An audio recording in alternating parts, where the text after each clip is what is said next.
Hello, I'm Cindy Ehrenberg-Seltzer, President and CEO of the Children's Services Council of Broward County. Welcome to another edition of Future First, Focus on Broward's Children. On a recent episode of our program, we talked about early intervention and transition services in those instances where a family, a teacher, or a medical professional suspects that a child may not be developing at an appropriate pace. After the necessary developmental assessments, the family would be referred to the Fiddler's Child Find and Preschool program, where in a friendly, supportive environment, teams of professionals help determine the most appropriate course of action going forward. This could be about the academic placement of the child, training and resources for the family, and other appropriate interventions. Today, we thought we might show you what that looks like. So we've brought our cameras to Wingate Oak Center in Fort Lauderdale, home of the Fiddler's Child Find and Preschool program, where we'll speak to some of the experts involved in the evaluation process and share with you what that process is like. Our first guest today is Fiddler's Child Find Specialist, Dr. Ellen Breslow, typically the first point of contact for a family of a child ages birth to 5 who may be at risk or have a diagnosed disability. Welcome, Ellen. Thanks for coming today. Or actually, I guess I came to you, so we made it a little easy on you. Very good. This is a fantastic center. It really is very family friendly, and that was wonderful to see. So tell me, Fiddlers, I know it's an acronym. What does it stand for? Okay, thank you for the opportunity, and thanks for coming out to see us. Fiddlers stands for the Florida Diagnostic and Learning Resources System. Fiddlers is a statewide grant program of which there are 19 associate centers throughout the state, of which all 67 counties belong to one of the networks. Broward County is a single network.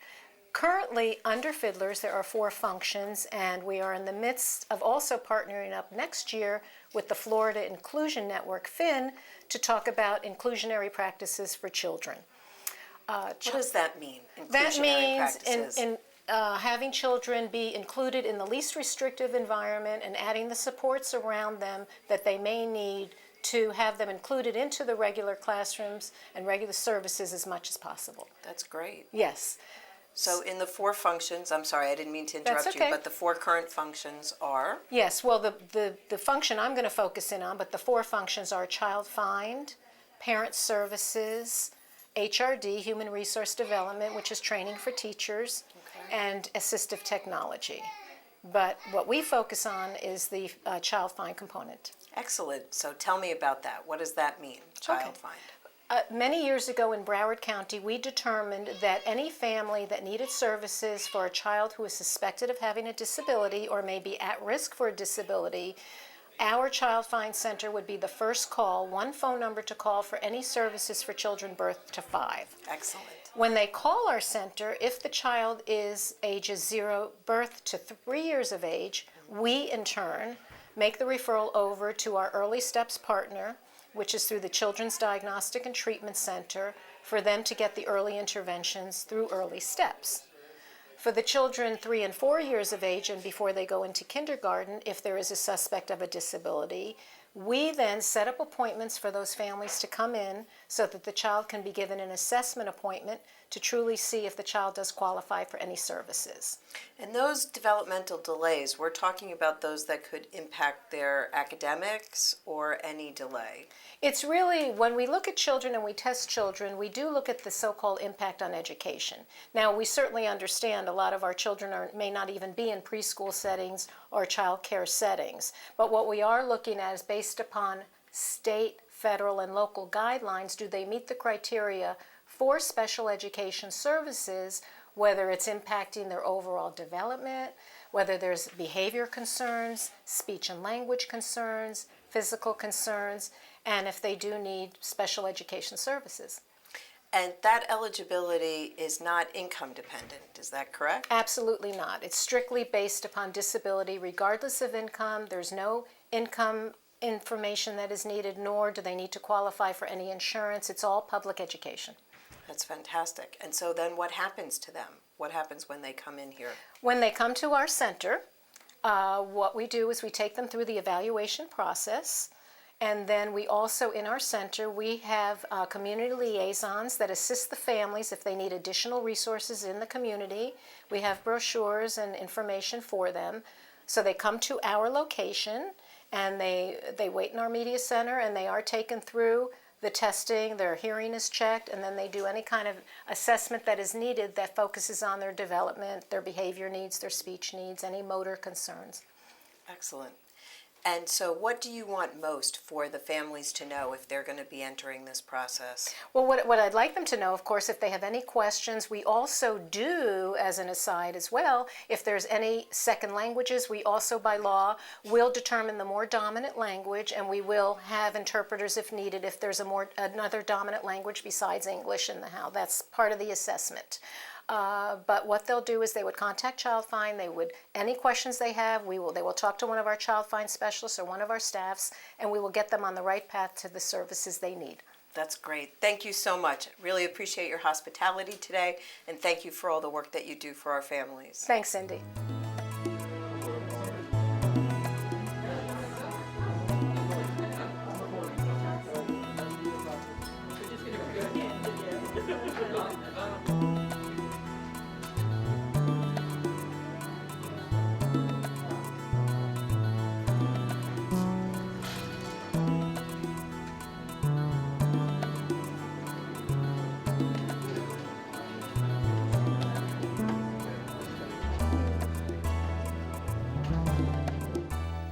Now I'd like to welcome Lisa Hess, the preschool staffing specialist responsible for developing and facilitating the staffing requirements for preschool children.